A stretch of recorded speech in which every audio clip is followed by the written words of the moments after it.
അങ്ങനെ രാവിലെ 6 മണി സമയത്ത് നമ്മൾ മംഗലാപുരം റെയിൽവേ സ്റ്റേഷൻ എത്തിയിട്ടോ. ഓക്കെ, റെയിൽവേ സ്റ്റേഷനൊക്കെ നല്ല വൃത്തിയാണ്. നമ്മുടെ ട്രെയിനിൽ വന്ന ആൾക്കാരാണ് കേട്ടോ എല്ലാവരും ഈ കാണുന്നത്. നിങ്ങളൊക്കെ നമുക്ക് രാവിലെ വന്നതോടെ കുളിച്ച് കുട്ടപ്പനാവാനുള്ള സെറ്റപ്പ് ഒക്കെ ഉണ്ടായിട്ടാ. കണ്ടില്ലേ നമ്മളിപ്പോൾ വൃത്തിയായി കണ്ടാ. നമ്മളിങ്ങനെ നടക്കാൻ തുടങ്ങിയിട്ടാ. നമ്മുടെ ഫസ്റ്റ് സ്ഥലം എന്ന് പറഞ്ഞു കഴിഞ്ഞാൽ ഇവിടെ മംഗളാദേവി ടെമ്പിൾ എന്ന് പറയുന്ന അമ്പലമുണ്ട്. ഇവിടെ ആദ്യം 3 അമ്പലമാണ് നമ്മുടെ ChatGPT ചേട്ടൻ പറഞ്ഞത് ആദ്യമായിട്ട് കാണേണ്ടതെന്ന് പറഞ്ഞത്. പിന്നെ ആദ്യമായിട്ട് മംഗളാദേവി തന്നെ കാണാൻ വിചാരിച്ചു.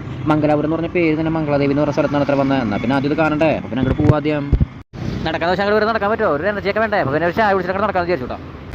ഫോറം മാൾ രാവിലെ 6:45 കൂട്ടിയിട്ടിരിക്കുക. മംഗളാദേവി എന്ന് പറഞ്ഞിട്ട് ആദ്യം കാണിച്ച അമ്പലം ഇതിൻ്റെ ലൊക്കേഷൻ ഇതായിരുന്നു കേട്ടോ. ഞാൻ വിചാരിച്ചു എൻ്റെ പൊന്നെ പെടാവേ പെട്ടുപോയിന്ന്. പിന്നെ മനസ്സിലായി അവിടെ നല്ല ഒരു 50 മീറ്റർ അപ്പുറത്തേക്ക് വേറൊരു അമ്പലം ഉണ്ടെന്ന്. മംഗളാദേവിയിൽ നിന്നും Kadri Manjunath 15 number KSRTC Mangaluru. Kadri Shri Manjunath temple south ഇന്ത്യയിൽ തന്നെ ഏറ്റവും പഴയ അമ്പലങ്ങളിലൊന്നാണ്. 10ാം നൂറ്റാണ്ടിലെങ്ങാണ്ട് പണിതിട്ടൊരു അമ്പലമാണ് കേട്ടോ. ഈ മഞ്ജുനാഥ് അമ്പലത്തിൻ്റെ എൻട്രിയിൽ നിന്ന് നമ്മുടെ അമ്പലത്തിലേക്ക് ഒരു 1.5 കിലോമീറ്റർ നടക്കണം കേട്ടോ. എന്നാൽ പിന്നെ ആയിക്കോട്ടെ എന്ന് വെച്ചാൽ നമ്മൾ നടക്കുന്നു. കണ്ടില്ലേ മോർണിംഗ് വാക്കിൽ നടക്കുന്ന ആൾക്കാരുടെ കൂടെ നമ്മളും അങ്ങോട്ട് അങ്ങനെ നടന്നു. അമ്പലത്തിൻ്റെ ഉള്ളിൽ എത്തിയപ്പോൾ അതേ കണ്ട കീട്ടിലിൻ്റെ അമ്പലമാണ്. 2 വർഷം മുമ്പ് നമ്മൾ ഗോവയ്ക്ക് പോകാൻ വേണ്ടി മംഗലാപുരം വഴി പോയപ്പോഴും ഇതേ അമ്പലത്തിൽ കയറിയായിരുന്നു കേട്ടോ.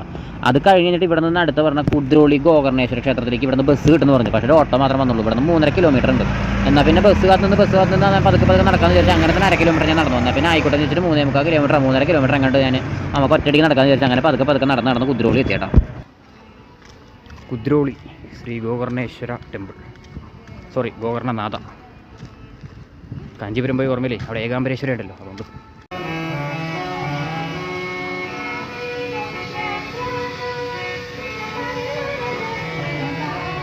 നല്ല രസമുണ്ടല്ലേ കാണാൻ. 4 മൂലയൊക്കെ ആയിട്ട് 4 ശിവന്റെ പ്രതിമയുണ്ട്. നടുവിൽ കുറേ വെള്ളമുണ്ട്. അതെന്ന് വെച്ചാൽ കിണറാണ്. ഇവിടെ ശിവനോട് പ്രധാന പ്രതിഷ്ഠ കേട്ടോ. അപ്പം നോക്കിയേ നല്ല രസമുണ്ട്. 4 വശത്തും 4 ശിവനെ കാണാനായിട്ട്.